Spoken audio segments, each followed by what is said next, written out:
Good morning, children. Today we are going to understand the poetry The Voice of the Rain. Voice of the Rain is a short free verse poem by the American poet Walt Whitman. Originally published in a periodical called Outing in 1885, it was later reprinted in Leaves of Grass, Whitman's most celebrated collection of verse. In the voice of the rain, the speaker listens to the personified figure of the rain liken itself to poetry. Describing each stage of the water cycle, the poem pays homage to the restorative power of the natural world and claims that poetry nourishes humanity just as rain nourishes the earth. Now, coming down to the lines of the poetry, we will see that the basic introduction here is that it is an imaginary dialogue, and the dialogue is between the poet and the rain. That is why there are two voices. The poet casually asks the rain who it is. He says, "And who art thou?" said I. So he asks, "Who are you?" To the soft falling shower. Soft falling shower means the raindrops that are dropping gently onto the earth. And to his surprise, what happens? The rain answers the question and it tells about its birth and end. The poet understands the tale of the rain and translates it for his readers.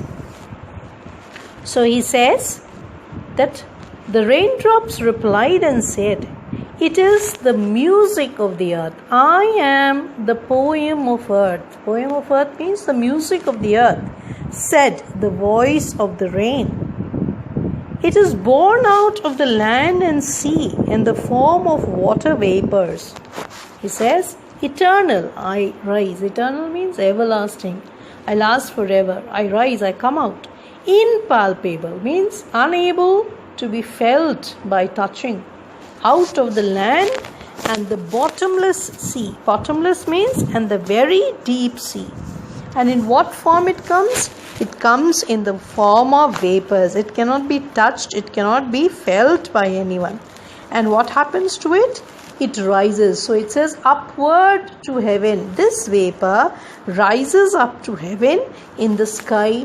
And what does it form? It forms clouds. Yet, at its core, it remains the same as it was at birth.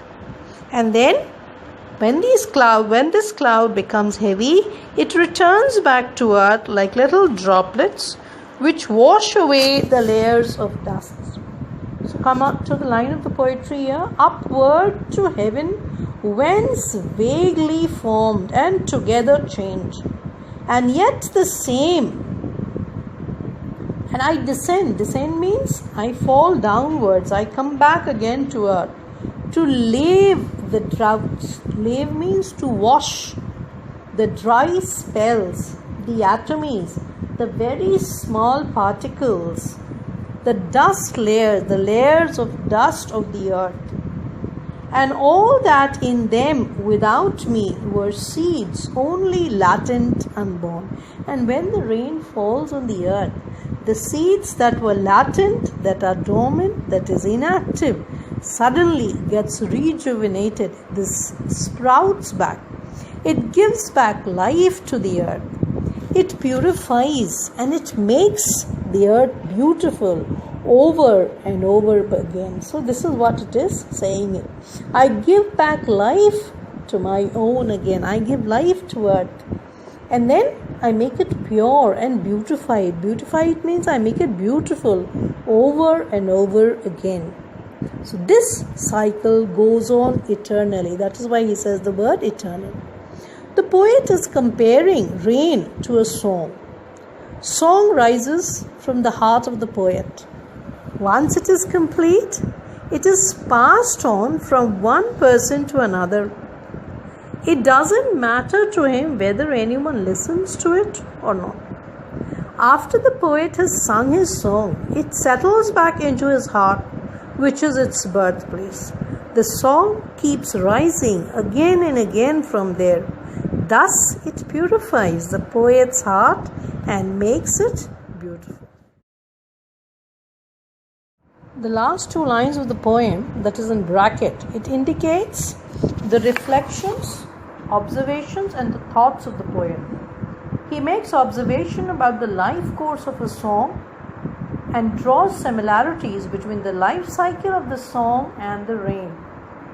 Here, this is a parallel drawn between rain and music. First, the line says, I am the poem of the earth. Set by the voice of the rain reflects a connection between the rain and the poet. This connection becomes more easily visible in the final two lines.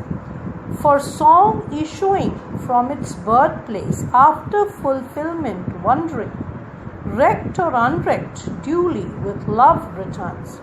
In these lines, the poet draws similarities between the rain and music, observing that the life cycle of the rain and song are alike. The song issuing from the heart of the poet travels to reach others. It wanders, whether heard, unheard, enjoyed or not. Eventually, it returns to the Creator with all due love. Similarly, the rain originates from the earth and after fulfilling its ride of spreading beauty and purity, it returns to its origin. Both are perpetual in nature, and moreover, the sound of the soft falling rain is in itself a kind of music. Now, giving it an understanding in depth. In the first line, it says, and who art thou? Said I. So, I in the first line is referred to whom? The poet. And then again he says, I am the poem of earth. I here in the third line is referred to the raindrop. And then you come to the next line where it says, which strange to tell.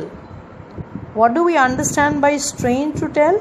It means that it's unusual and an extraordinary answer that is given by the raindrops to the poet who asked who it was. And then we come to the next part, that is, what has actually the poet done? Here, he has personified the raindrop and it is answering the poet's question by saying that it is the poem of the earth. And next we come to the line, eternal I rise. So, where eternal means everlasting I rise. So, where does the rain actually originate from? It originates from the land and the bottomless sea. And how does it originate? It originates from the heat of the sun. Why? Because the water evaporates from the sea or the land and forms water vapor, and that rises up in the atmosphere. And in the sky, this raindrop forms the rain. Their form has changed, but the essence remains the same. So this is what it says, that vaguely formed, altogether changed, and yet the same. Means the raindrops form the rain, their form has changed, but the essence remains the same. And then he goes on to proceed on with the cycle, that the raindrops fall down from the sky, and what it does, it gives life to the dry regions. The dry areas are washed, the famine-stricken lands get rejuvenated, get refreshed, and it helps the seeds to germinate. That is, the seeds only latent, unborn, they start germinating. So it helps the seeds to germinate, which were dormant and unborn. Why?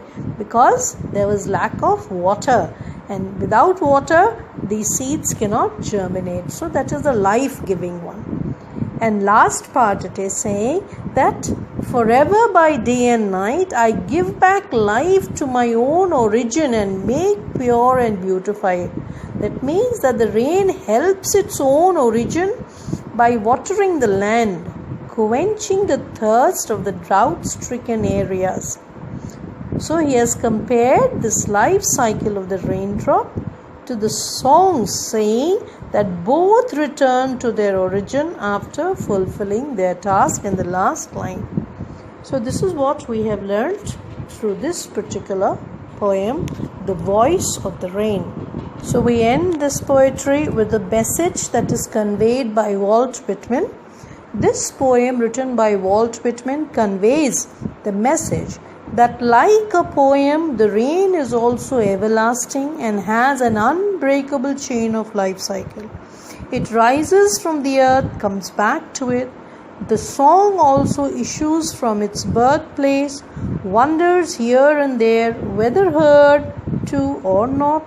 It returns with love to its own.